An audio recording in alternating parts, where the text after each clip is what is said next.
Salam sejahtera Malaysia, terima kasih kerana menonton video-video dalam channel ini. Sebelum kita mula, jangan lupa untuk tekan tombol subscribe, share, like dan komen. Let's go! Salam sejahtera dan salam perpaduan kepada seluruh rakyat Malaysia. Berita panas malam ini bertajuk Pelabur takut sebab wujud persepsi saya akan dijatuhkan Ogos ini. Anwar. Berita penuh. Wujudnya persepsi bahawa kerajaan perpaduan akan tumbang pada Ogos ini telah menyebabkan para pelabur asing takut untuk melabur di Malaysia.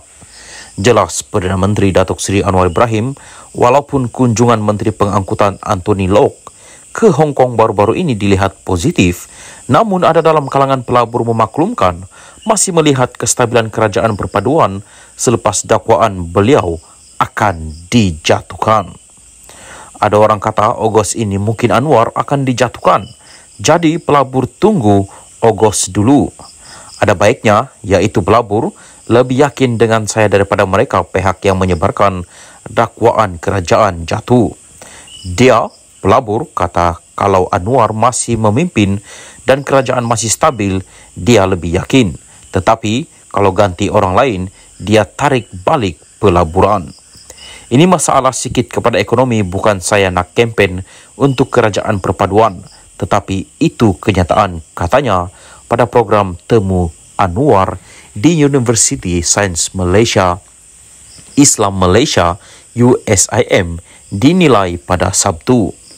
Mengulas lanjut, Perdana Menteri menegaskan usaha meningkatkan ekonomi negara juga tidak seharusnya membebankan sebahagian rakyat, khususnya golongan susah. Menteri Kewangan itu berkata, beliau tidak sanggup menarik pemberian subsidi secara drastik seperti dilakukan Indonesia, walaupun tindakan itu boleh memberikan keyakinan kepada para pelabur.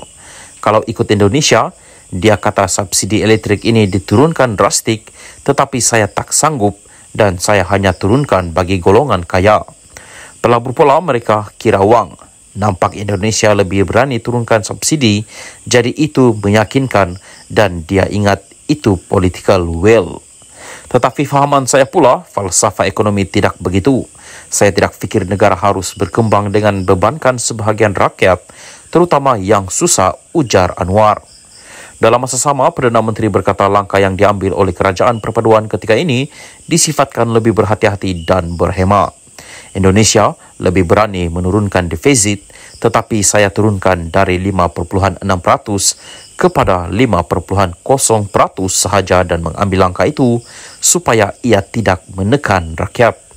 Kalau defisit diturun secara drastik, macam mana nak buat asrama, nak buat fakulti perubatan atau baiki sekolah?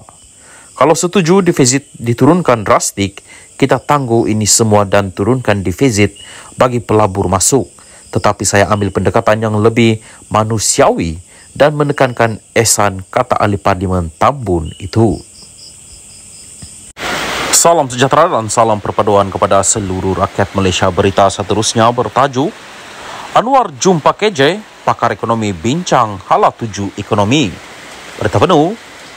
Perdana Menteri Anwar Ibrahim mengadakan perjumpaan dengan bekas Menteri Kesihatan Khairi Jamaluddin, ahli ekonomi serta pakar industri petang tadi untuk membincangkan hala tuju ekonomi negara. Tidak dapat dipastikan peranan yang dimainkan Khairi dalam pertemuan itu. Khairi dipecat oleh UMNO pada akhir Januari yang dilihat sebagai langkah menyingkirkan pengkritik Presiden Parti Ahmad Zahid Hamidi. Naib Presiden UMNO Johari Ghani yang sebelum ini menjadi Menteri Keuangan 2 semasa pentadbiran bekas Perdana Menteri Najib Razak turut hadir. Dalam hantaran di Instagram, Anwar berkata pertemuan itu adalah sebahagian daripada usaha berterusan kerajaan untuk mencari idea dan pandangan daripada semua lapisan masyarakat mengenai ekonomi negara. Perbincangan turut menyentuh bidang pertumbuhan baharu dan kaedah untuk memperkukuh ekosistem pelaburan. Segala pandangan yang dikongsikan pastinya akan digunakan untuk membentuk naratif ekonomi madani yang sedang dirangka bagi mencorak hala tuju ekonomi negara dalam tempoh jangka masa sederhana dan panjang, katanya. Pada Isnin, Anwar berkata naratif ekonomi madani akan dilancarkan pada Ogos sebagai panduan untuk hala tuju ekonomi negara yang lebih jelas. Individu lain yang menghadiri mesyuarat itu ialah pengurusi Institut Penyelidikan Ekonomi Malaysia MIER Muhammad Effendi Norwawi, pakar ekonomi Dr. Nung Sari Ahmad Radhi, pengarah Institut Pembangunan dan Kemajuan Inklusif Malaysia Universiti Kebangsaan Malaysia Nur Azlan Ghazali, Ketua Setiausaha Khazanah Johan Mohamud Meriken dan Ketua Setiausaha Kementerian Ekonomi Nur Azmi Diron. Anwar menambah, pakar ekonomi yang hadir pada mesyuarat hari ini bersetuju bahawa kerajaan mempunyai masa yang terhad untuk mengatasi cabaran yang membelenggu ekonomi negara bagi mengembalikan Malaysia ke landasan yang betul. Saya faham, sebarang reformasi atau pembaharuan memerlukan disiplin dan kesabaran. Ia juga memerlukan keyakinan serta keberanian untuk melakukan perkara yang baharu dan membuat keputusan yang berat untuk kepentingan rakyat dan negara.